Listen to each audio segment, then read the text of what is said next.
जय श्री श्याम दोस्तों। काफ़ी दिनों से मैंने छत की सफाई नहीं की थी, तो मैंने छत पर लगाई झाड़ू और छत को धोने की तैयारी। तो मैंने पाइप लगाकर बाल्टियां भर रखी हैं और उठाए अपने अस्त्र शस्त्र और छत को धोना शुरू किया। आधी छत को तो मैंने धो डाला था और आधी छत को अब धोकर उसे भी चमका देंगे।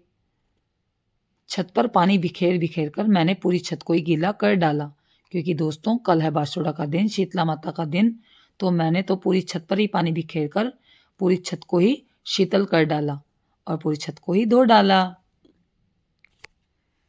पूरी छत को धोने के बाद इधर हमारे कुछ छत पर पौधे रखे हुए हैं जिनमें भी मैंने पानी डाला, और छत पर पानी बिखरा हुआ देखकर मेरी बेटी की तो नटखट हरकतें बाहर निकल कर आने लगी और हम दोनों माँ बेटियों ने खूब मस्ती की।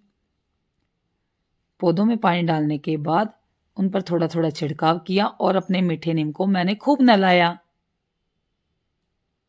पौधों को नहलाने के बाद अपने अस्त्र शस्त्र लेकर हम दोनों आ गए नीचे। नीचे आने के बाद मैंने पी एक कड़क सी चाय।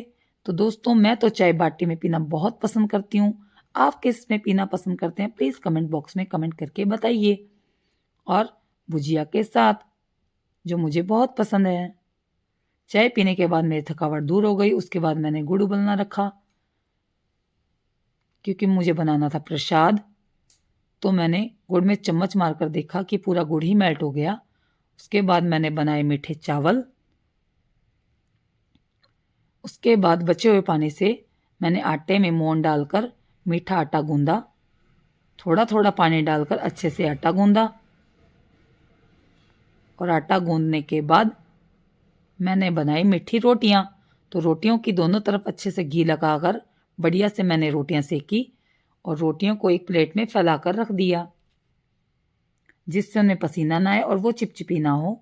तो दोस्तों हमारे घर में तो ये रोटियां बहुत पसंद करते हैं।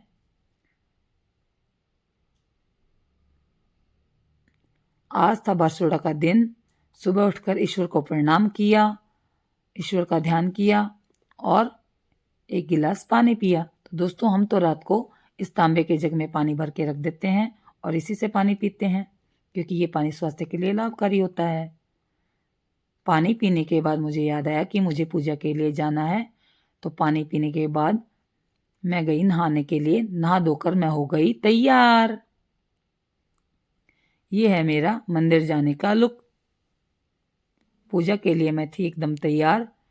मंदिर जाने के लिए मैं और मेरी बेटी निकल पड़े।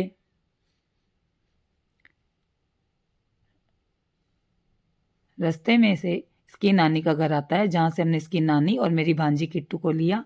किट्टू की खुशी का तो कोई ठिकाना ही नहीं था। उसके हाथ में थी बड़कुल्लों की माला, जिसे वो उछल उछल कर दिखा रही थी।